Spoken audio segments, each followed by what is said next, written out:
Matapos kong masusing suriin ang impeachment complaint na inihain ni Lisa Largosa Masa et al. Laban kay Respondent President Ferdinand Marcos Jr., malinaw sa akin na ang reklamo ay sufficient in substance. Batay sa pamantayan ng prima facie sufficiency. Linawin natin, hindi pa natin hahatulan ang Pangulo. Ang tanong lamang ngayon ay ito, kung mapapatunayang totoo ba ang aligasyon, may nagawang impeachable offense ba ang Pangulo? Ang sagot, oo. Ang reklamo ay hindi puro opinyon o konklusyon. May malinaw, tiyak at verifikableng mga katotohanan.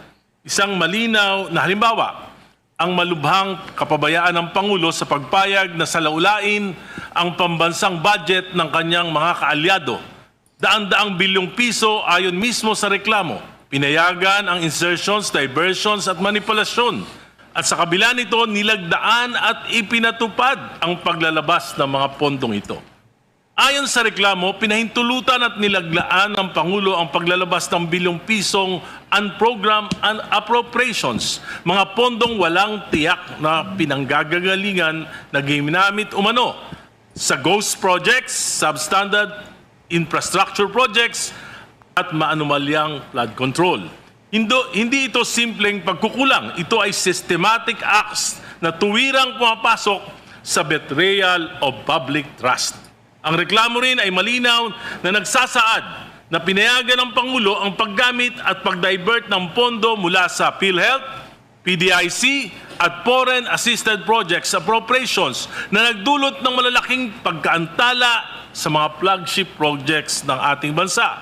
Metro Manila Subway, PNR Elevated Rail at iba pa. Ang epekto nito, bilyong-bilyong pisong nawala dahil sa commitment fees, penalties at price escalation. Ito ay tunay na perang nawala, tunay na oportunidad na nasayang at tunay na pasaning ipinapataw sa mamamayang Pilipino. Ang reklamo ay malinaw na sumasagot sa mga batayang tanong. Sino ang gumawa? Ang Pangulo. Ano ang ginawa? Pinayagan at nilagdaan ng budget, manipulation at anomalous releases. Kailan? 2023, Galit si Erice, no? 2024 at 2025 GAA. Paano? Sa pag-aproba ng releases at kabiguang pigilan ang diversion ng pondo. Higit sa lahat, may direktang ugnayan ang mga gawain ito sa impeachable offense na betrayal of public trust. Naka. Ang mga aligasyon ay grabe. Tinatamaan ang public interest, sinisira ang constitutional order at winawasak ang tiwala ng mamamayan sa pamahalaan. Kung mapapatunayang totoo ang mga ito, may nagawang impeachable offense ang Pangulo. Iyan lang ang dapat nating pagpasyahan sa yugtong ito. Dapat bigyan ng pagkakataon ng mga nagrereklamo na magharap ng mga ebidensya, magsumite ng mga sworn statements at mapatunayan ang kanilang mga aligasyon. Kasabay nito, dapat ding bigyan ng pagkakataon ng Pangulo na ipagtanggol niya ang kanyang sarili. Ito ay hindi pag-uusig. Ito ay due process. Ito ay justisya para sa nagrereklamo, para sa Pangulo at higit sa lahat, para sa mamamayang Pilipino na may karapatang malaman, pinabayaan ba? May ginawa bang kasalanan? Pinagnakawan ba tayo? Kapag pinatay ang investigasyon, kung pipigilan ng komiting ito ang pag-usad ng investigasyon, ang magiging imahe ng Kamara ay may pinagtatakpan. Lalo na't maraming mambabatas ang di umano'y nakinabang. Maraming distrito ang biglang nagkaroon ng mga bilyong-bilyong alokasyon. Ano? At Tama siya, di ba? So yung mga congressman, wala talaga sablay, Brad. marami sa mga ito ay napunta sa mga flood control projects. Kung pipigilan natin ito, baka tayo mismo ay husgahan ng bayan bilang kasabwat sa pagtatakip sa katotohanan. Lalo pang magpapabagsak sa tiwala sa gobyerno, magpapahinya ng ekonomiya, magpapalayas ng investors, magpapawala ng trabaho at magpapalalim ng kahirapan. At sa susunod na tagulan, sa bawat baha, sa bawat dilubyo, sa bawat buhay na malalagas, tayo ang sisingilin ng mamamayan. Madam Chair, hindi natin dapat katakutan ang katotohanan. Ang dapat nating katakutan ay ang pagtatakip dito.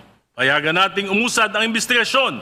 Hindi para sa Pangulo, hindi para sa atin, kundi para ipagtanggol ang konstitusyon ng Republika. Maraming salamat po. Yan.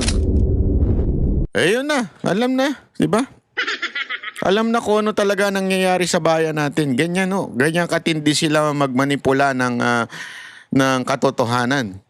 Mantakin mo, meron na ngang agam-agam at pagdududa dito sa mga congressman na nakatanggap sila.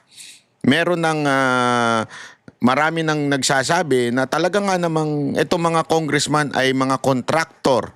Sila po ay mga kontratista at sila po ay nakatanggap ng napakalimpak-limpak na project sa bayan natin. Di ba? Kita naman po natin yan. And yet, ladies and gentlemen and LGBTQ, sinali ko na kayo ha. Nakakaya naman sa inyo, magreklamo na naman kayo. Di ba? Sinabi nila na talagang kayong mga kongresista, para talaga yung pinoprotektahan itong si Marcos. Kasi, meron pang 2026. May tapos na pala. 2027 and 2028 budget. Kailangan niya para ma-re-elect sa susunod na eleksyon. So, ang tanong, magkano? Magkano ang binayad sa inyo? Tanong lang naman yan. Magkano ang binayad sa inyo ng Malacanang para bumoto at para depensahan si BBM? Magkano?